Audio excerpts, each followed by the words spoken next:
You're being robbed and you don't even know it. We live in a world of constant distractions. You have 7 to 10 social media apps on your device, all offering short form content designed to take as much of your attention as possible. You got messages, email, and notifications coming in every hour of the day. The average person is living a fragmented life. Your brain has the ability to rewire itself based on the stimulus that it receives. This is called neuroplasticity. If you were to play chess for 100 days, you would be better at chess. That's neuroplasticity in action. Think about how the average person is rewiring their brain by constantly browsing content that is just 30 seconds long, by constantly checking their notifications and switching tasks. The average person in the 21st century is literally rewiring his brain to shorten his attention span. Is there any surprise then that people are being diagnosed with ADHD left and right? The world is no longer what it used to be. It has changed. Gone are the days when manual labor was valued. The world today now demands knowledge workers, those whose job is literally to think for a living. These are your doctors, engineers, accountants, pharmacists. Your ability to focus is the most valued possession that you have, and it's constantly being attacked by the environment around you. The prerequisite to solve any problem is to have the ability to focus. Pause. Let that sink in. This problem could be a math problem, or it could be something like deciding between 2 universities or 2 careers. It could be trying to figure out why your head is hurting. Is it what you ate yesterday or your poor sleep schedule? I repeat, the prerequisite to solve any problem is having the attention span to actually work on that problem at hand. Money is not the greatest asset that you possess. It's your focus. You have limited time and energy in a day. You have a limited focus. Think of focus in terms of brain points. The very first step to getting ahead of 99% of people is having more brain points, or having the ability to focus longer. Now you can enhance your brain points if you have a good sleep schedule, you have a good diet, you work out, and you get enough sunlight. Healthy living enhances your brain points. Whereas browsing short form content, eating garbage food, indulging in instant gratification in the form of video games and porn reduce your brain points. You either lose motivation or the ability to focus. Both cost you brain points. Let's go into a dream scenario. A task is assigned to 2 people. Person 1 lives a disciplined life and has the ability to focus for 4 hours a day.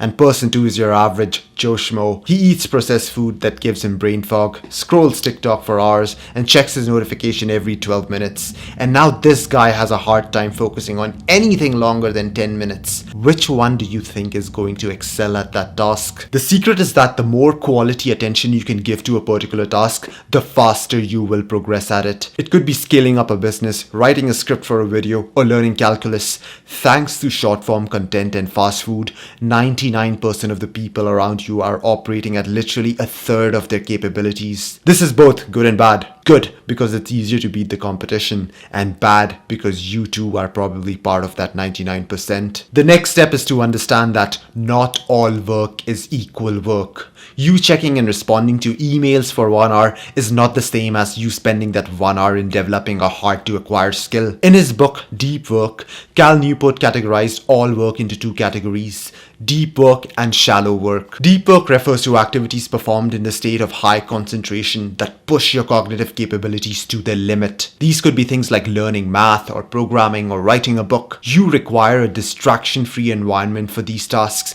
and these tasks lead to the creation of something really high in value, either a skill or a product. Shallow work, on the other hand, refers to non-cognitively demanding tasks, often performed while distracted. These efforts don't create much new value in the world and are easy to replicate.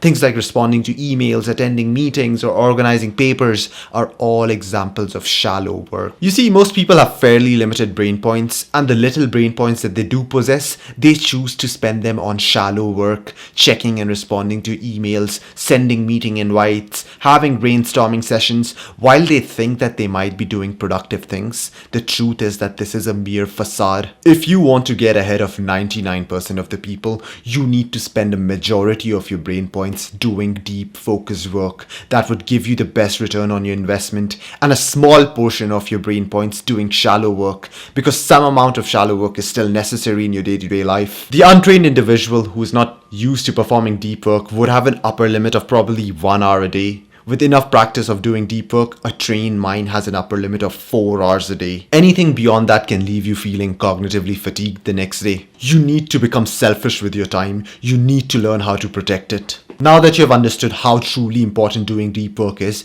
you need to have a fixed time and venue for your block of deep work. This block of time should be free from all distractions. In order for you to develop a skill or learn something, specific circuits in your brain need to be activated and other regions of the brain need to be quieted down. When you face a distraction or switch tasks, maybe to check an email or a notification, then you are creating activity in other regions of the brain, and this hampers learning. Now you might think that checking your notifications for a couple of seconds isn't going to do you much harm. However, it takes 10 to 15 minutes for your brain to quiet down all the other regions of the brain once again. Back when I was a kid, I always studied in an environment filled with distractions. I remember having my textbook open and reading the same line over and over again, yet not understanding what it really meant.